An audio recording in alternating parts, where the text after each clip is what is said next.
आज कालांश को सुस्वागत। आज आम पढ़ा राघवंक लंका यात्रा नकुल। कवितार शीर्षक होची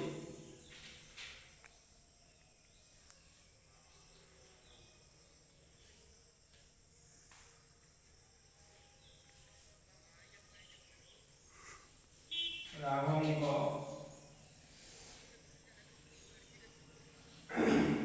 लंका यात्रा।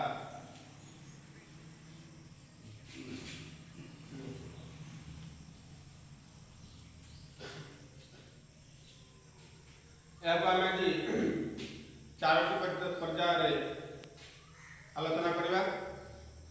प्रथमे कवितार शीर्षक, कवि परिचय एवं प्रसंगर निर्देश,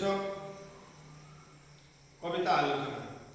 प्रथमे आमे कवितार शीर्षक विषय अवगत होइबा।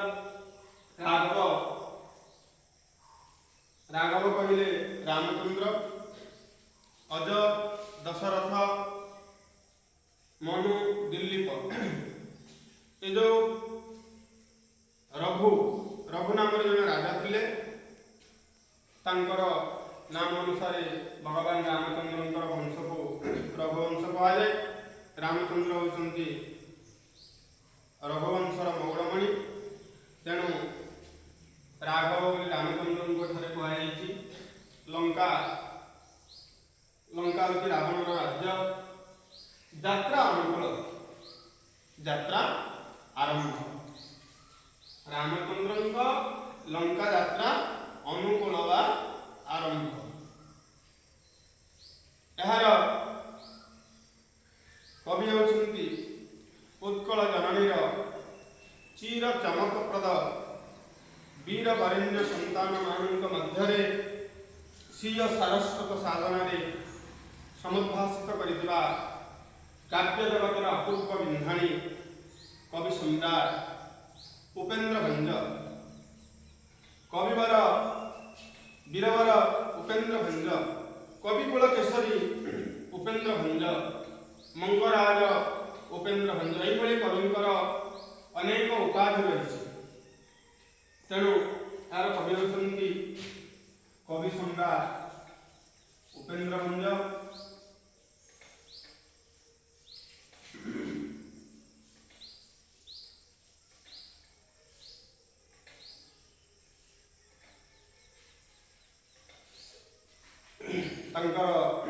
जन्म हुए सप्तदश शताब्दी। गंजाम जिलार घुमुसर राजवंश से जन्मग्रहण करते। पिता होती धनंजय भंज। लेखनी अनेक काव्य कविता निश्रुत होती। कोटि ब्रह्मांड सुंदरी, लावण्यवती, वैदेहिश विलास, रसिक हारावली, प्रेम सुधानिधि, सुभद्रा परिणय, छांदभूषण एवं रसपंचक भली गीतात्मक आलंकारिक कृति, गीताविधान नामक पद्यात्मक शब्दकोश एवं चौपदी चौतीसा। चौतीसा कहले 34 व्यंजन वर्ण को लेकर आद्य रचना से करिसंती। आज आम जो विषय पढ़ा ताहा कविंकर वैदेहिश विलास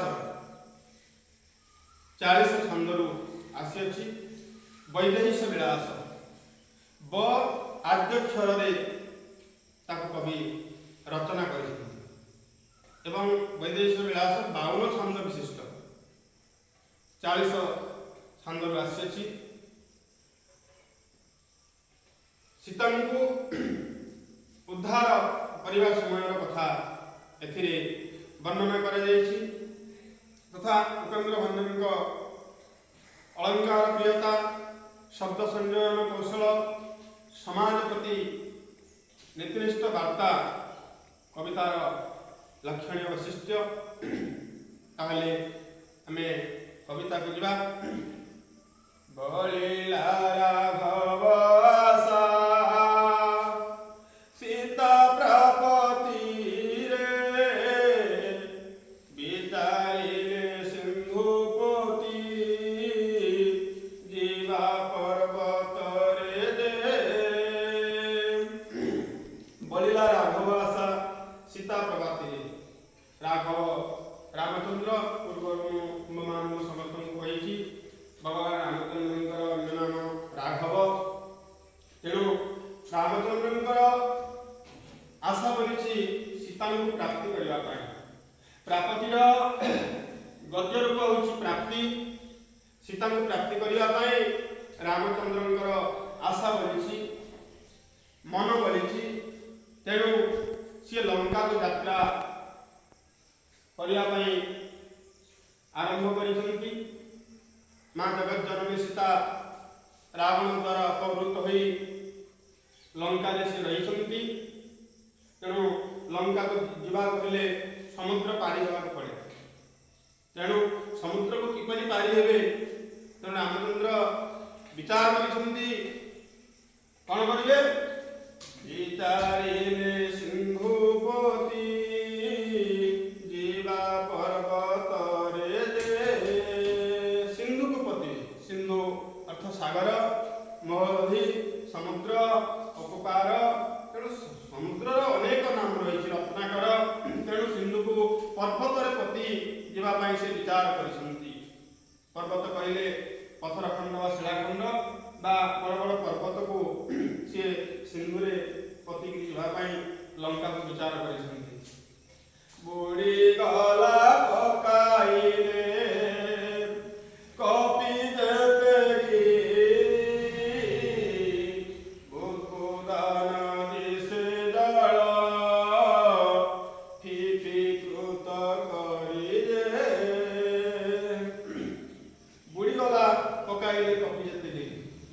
रामचंद्र को साहाय्य करने कपि माने मर्कट माने शाखाम्र माने रामचंद्र को साहाय्य करिसंती। कपि माने जेतेबेले बड़ बड़ पर्वत मान को आनिकरी सिंधु रे पकाउछंती। पथर खंड गुड़ी को आनिकरी सिंधु रे पकाउछंती। से सब बुड़ी जाउछि काहेकि समुद्र गभीरता हमें मापी पारिबा नहीं। एते गभीर से समुद्र। तेणु बुदबुद देखा जाऊ नहीं। सामान्य पानी फटका समुद्र में देखा जाऊ नहीं एवं ठिठिकार शब्द करी सही सब जल में बुड़ी जाउछि। विस्मये श्वास तेजी वरुण प्रसन्न विनाशन रे शयन श्रीधर शयन दे। समुद्र रे पथर खंड गुड़िक बुड़ी जाउछि। पानी फटका देखा जाऊ नहीं। हिपिकार शब्द करी बुड़ी जाउछि। भगवान रामचंद्र जेतेबेले देखिसंती विस्मय हो जाइछंती आश्चर्यान्वित हो जाइछंती एवं कोन करिसंती दीर्घ श्वास छाड़िसंती। विस्मय निश्वास तेजी वरुण प्रसन्ने। वरुण वरुण किए ना जलाधिपति। जल अधिपति बा जल देवता होउछंती वरुण। तेणु रामचंद्र चिंता कले जे पर्यंत से वरुण को खुशी करि पारिबे नाही प्रसन्न करि पारिबे नाही ताहले सिंधुपति बा कार्य असंपूर्ण रहिबो। समुद्र रे सेतुबंध बांधिबा असंभव होई पड़िबो। तेणु रामचंद्र आश्चर्य हो जाइछंती विस्मय हो जाइछंती। तेणु वरुण को प्रसन्न करिया पई कोन करिछंती विनाशन रे शयन श्रीधर शयन रे। विनाशन रे असन अर्थ भोजन दंतसन अर्थ क्षेपण। तेणु अर्थ पिला माने समुच्चारित शब्द यार अर्थ को भल भाव मन रख जे विनाशन रे बिना भोजन रे बा अनाहार रे से कौन करिसंती कुश ऊपर शयन करिसंती। कुश कहले दर्भ कहले कुश बा घास ऊपर भगवान रामचंद्र वरुण को प्रसन्न करिया पाई शयन करिसंती। बुझा पड़िला पिला माने। तापरे कौन जे देखिबा बुधे सोना अन्य प्रसन्न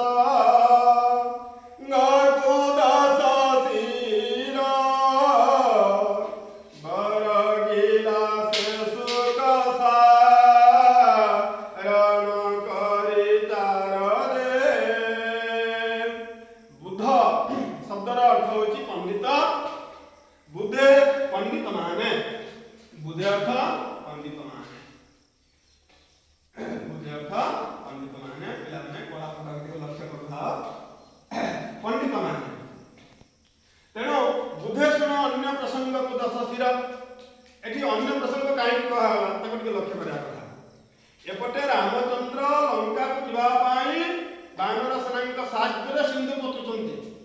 रामचंद्र वरुण को प्रसन्न करने कुश सज्जार शयन करपटे अन्य प्रसंग को जीवा टिके लंका पलैया ना। तेणु बुधेशन अन्य प्रसंग को दश शिर तो 10 मुंड विशिष्ट 10 शिर विशिष्ट रावण शिर अर्थ मुंड उत्तमांग मस्तक। तेणु 10 शिर विशिष्ट रावण कौन करिछि से बर गिला से सुख सारण करि चार दे। रामचंद्रंकर यात्रा को अनुकूल रामचंद्रंकर यात्रा को लंका यात्रा अनुकूल को प्रतिकूल करिया पई एथि रावण कूटनीति प्रयोग करबा आरंभ करिछि। एवं बरगिला अर्थ पठाइला बरगिला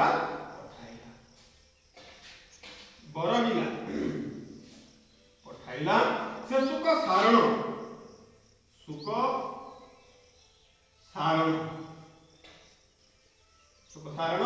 रावणर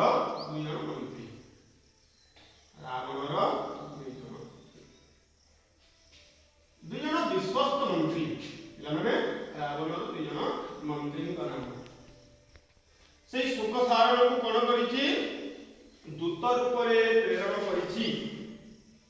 4 अर्थ दूत बरगिला से सुख सारण करि 4 दे। विभीषण कह ज्येष्ठ भ्राता पिता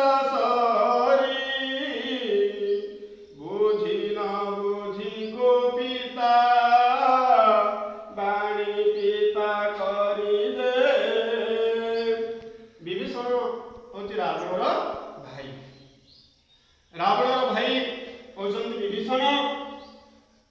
रावणर कार्य रावण जो सब कार्य करुचंती ता रावण को भल लागुना।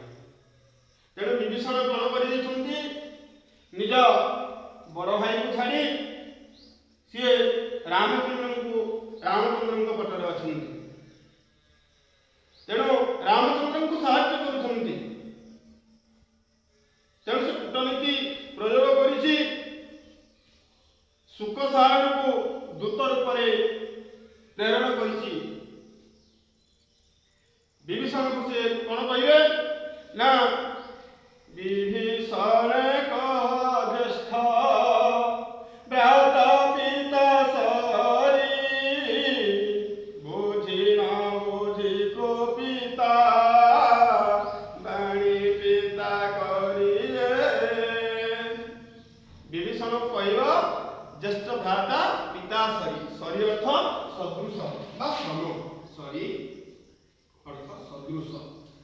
शास्त्र में कहुई ज्येष्ठ भ्राता पिता सम बड़ भाई बापा समान। विभीषण कह ज्येष्ठ भ्राता पिता बड़ भाई बापा समान। बुझा पड़ी पिला माने बुझी न बुझी को पिता बाणी पिता करिले। हाँ से बुझी न बुझी रागी जाइछि। कोपी अर्थ रागी जाय। कोपी शब्द अर्थ होउछि पिला माने रागी जाय। तेणु रावणंकर कथा को से न बुझी कि रागी जाइछि को पिता बाणी पिता करी बाणी अर्थ कथा पिता कर तिक्त कर पितार दुईटी अर्थ रही पिला माने गणेश नानी उमा गिरिराज सुता पिला माने तो शाशु घर जाए झियो छाड़ी माता पिता पिता अर्थ बापा आ गोटे पिता अर्थ स्वाद विशेष तेणु सी बड़ भाई कथा को बुझी न पारिक रागी जाइए एवं रावण कथा ताकू तिक्त लगी तेणु जाई एसबू कथा कह आउ कौन कह विभूति की भुंजुथिलो विभूति भूषण बड़ कूले जनमिष रण की कारण दुईटी विभूति कथा ये आसी पिला माने विभूति की गुंजुथिलु विभूति भूषण विभूति अर्थ ऐश्वर्य सुख स्वाच्छंद्य ऐश्वर्य जेते बेले रावण राजा ता भाई थाट राजा से मध्य राजकीय मर्यादा लंका लाभ करुले तेणु विभूति को से गुंजुले समस्त सुख स्वाच्छंद्य को से भोग करुले से कथा विभीषण को कहला से कहते विभूति की भुंजुथिलु विभूति भूषण बड़ कूले जनमी शरण की कारण जे रावण भलिया वंशरे जन्म होई आ गोटे विभूति कथा आसला विभूति भूषण विभूति रे भूषित हवा विभूति बा भस्म विलेपन करिया एठारे विभूति भूषण रामचंद्र को कहा जाइछि रामचंद्र जेतेबेले वनगमन करिसंती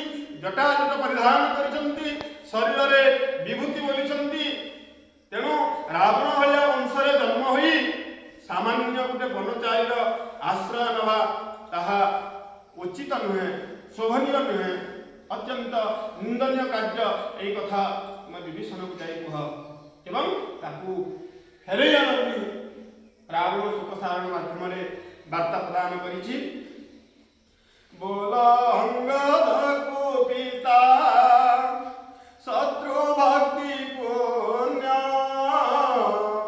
बादर चाई पितृव्य बाहुड़ा संज्ञ पिला माने अंगद होउछंती बालीपुत्र बाली किए पिला माने सुग्रीव भ्राता ज्येष्ठ बानर कुल महाबली बानर मान गोटे राजा थिला महाबली बुझल पिला माने बालीर बल कल्पना करियो नै तो पिला माने तो बाली कोन करिछि जे सुग्रीवंकर पत्नी को से हरण करिछि सेटा गोटे बड़ प्रसंग से भीतर को आमे जीवा नै तेणु बाली भय सुग्रीव गर्तरे लुचुंट तेणु सुग्रीवंकर सहित से मित्रता स्थापन करिसंती सीता को उद्धार करने भगवान रामचंद्र तेणु सी बाली को बध कर सुग्रीवंक तेणु बिना दोषरे से बाली को बध करिसंती जेहेतु रामचंद्र होउछन्ति अंगदंकर पितांकर शत्रु एई कथा मध्य कूटनीति रावण प्रयोग करिछि जे अंगद को कह तेणु कौन कहिबे ना पिता शत्रु को भक्ति करवा पुण्य नुहे बुझाउछि बोलो अंगद को पिता शत्रु भक्ति पुण्य पितांक शत्रु को भक्ति कले पुण्य हुए नहीं बुझापड़ुछि पिला माने बादर चाई पितृव्य बाहुड़ा शून्य जे तुम्हें कौन कर ता भितर बाद सृष्टि कर दियो विवाद सृष्टि कर जेमिति अंगद तार पितृव्य पितृव्य अर्थ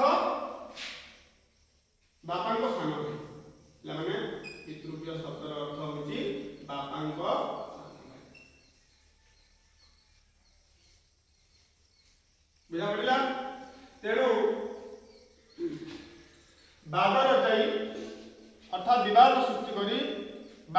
सैन्य कह सी सैन्य सामंत एवं पितृव्य सुग्रीव को धरिक सी रामचंद्र को साहाय्य न कर फेरी जाओ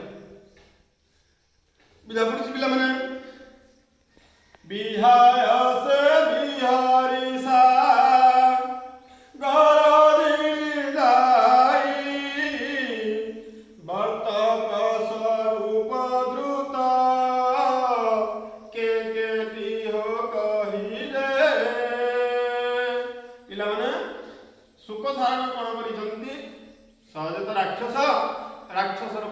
राक्षस माने माया रूप जानते से समय शोक सारण कौन कले आकाश रे पक्षी रूप धारण कर विहाय से पिला माने मन रख विहाय से अर्थ आकाश रे विहाय शब्द अर्थ होची आकाश दौदिवद्वेस्त्यामभ्रम व्योमपुष्कार मन्मरम नभंतरिं गगनम अनंतं सुरात्मकम विष्णु पदं बातु पुंस्यकाश विहायसी ये होची सब आकाश र प्रतिशब्द तेणु विहाय से अर्थ आकाश रे विजाला पिला माने विहाय से बिहारी बिहारी अर्थ विचार न करी बुली बुली करी बुझा पड़ुची सागर जिणी जाय समाने सागर को अतिक्रम करिसंती आउ कोन होची ना वर्तक स्वरूप वर्तक अर्थ टिटिभ पक्षी द्रुत द्रुत शब्दर अर्थ होची धारण कर द्रुत धारण कर वर्तक स्वरूप द्रुत के कही वर्तक पक्षी रूप धारण करी आकाश रे से उड़ी जाइछन्ति पक्षी मानकर शब्द कथा को एटारे कवि लिखिछन्ति तेनरे पक्षी पाटिटिव पक्षी माने जतले उड़ी उड़ी जाउतबे से माने केकेटी हो करी आकाश रे उड़ी जाते से कथा एठारे कवि सुंदर भाव रे वर्णना करिछन्ति बुझा पड़छि विख्यात करु विंशति कर कहिबार बोध बुझा पड़छि तो विख्यात करु विंशति कर कहिबार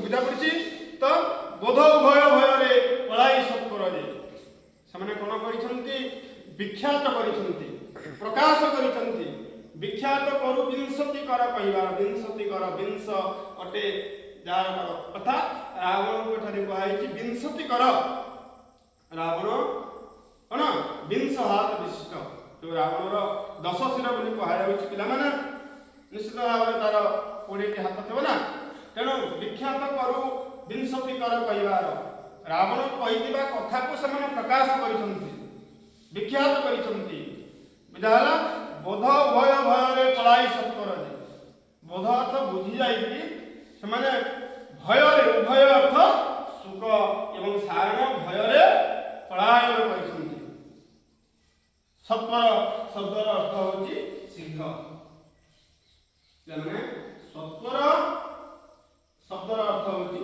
सिंह सुख एवं सारण गण करिसंती भय रे पलायन करिसंती बाहुड़ी रावण कही सुन देवरी पु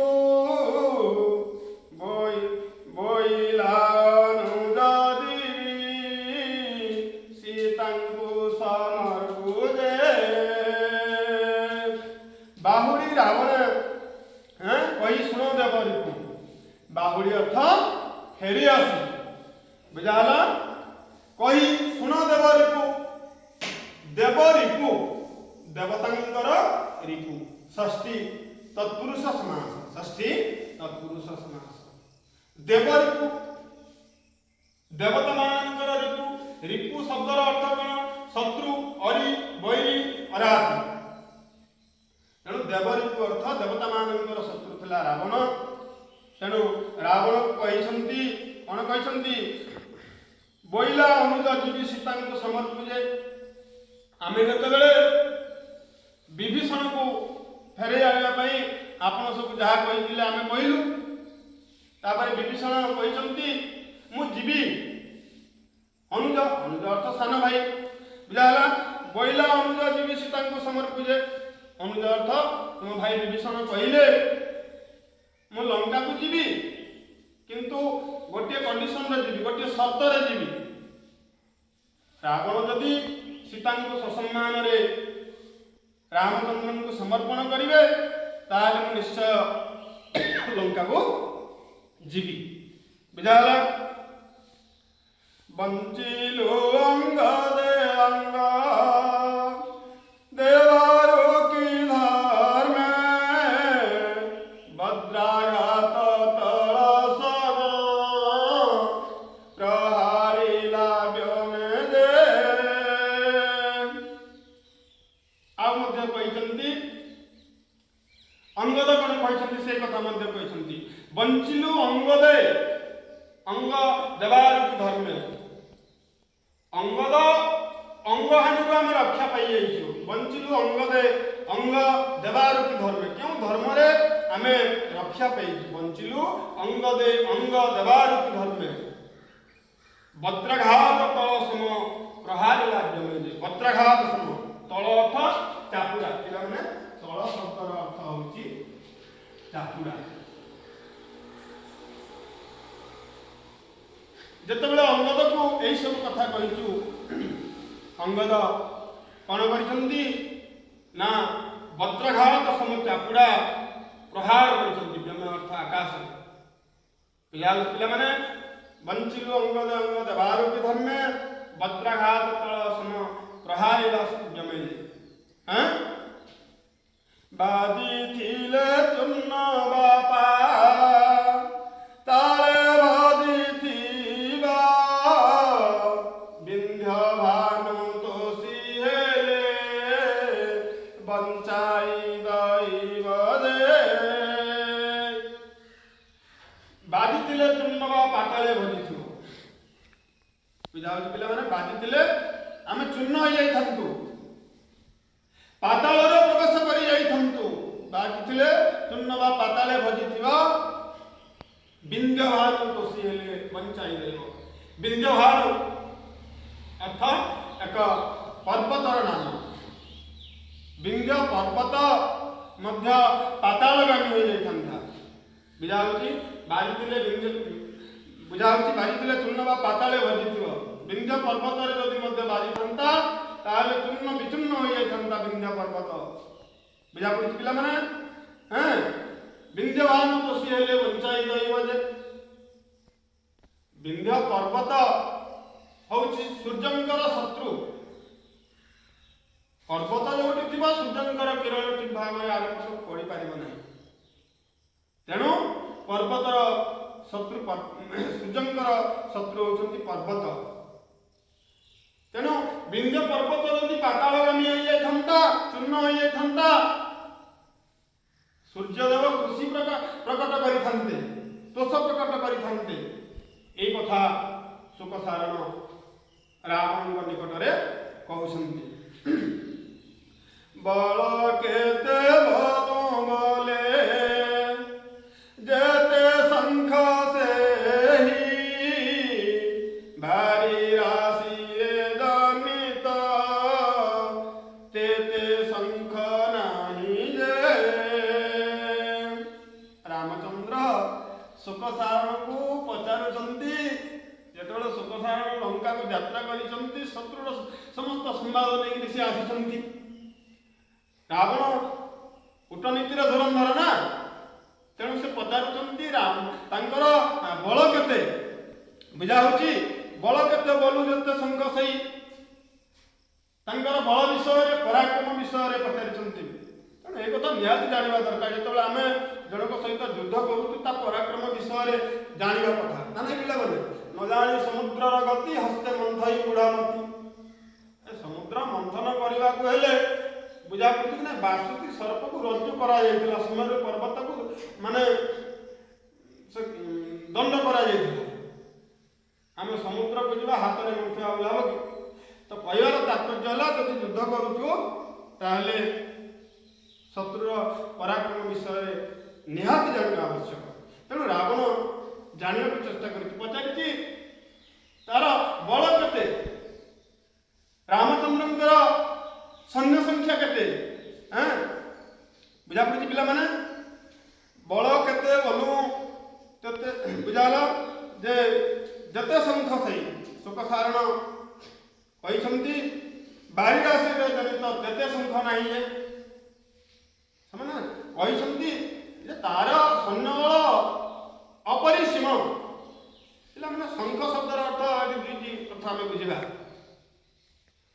शंख गोटे संख्या विशेष ना नहीं 1 10 100 1000 1 लक्ष नियुक्त कोटि अबुंद बुंद खर्ब निखर्ब शंख अंत मध्य परार्ध एठी संख्या विशेष तापर आ गोटे अर्थ हम बुझिबा जे बारी राशि रे जनित जते शंख नाही जे समुद्र जल रे जते शंख नाहंती सेही परिमाण रे रामचंद्रंकर सैन्य संख्या बुझा होला बुझा पड़ी पिला माने जे समुद्र रे जते शंख जन्म होई नाहंती बुझा पड़ी पिला माने तो रामचंद्रंकर सैन्य संख्या शंख परिमाण बोली सुख सारण प्रकाश करिसंती बुझा पड़ी पिला माने वितरण सागर की पंच पचारिला बिहे राम कुश सज्जा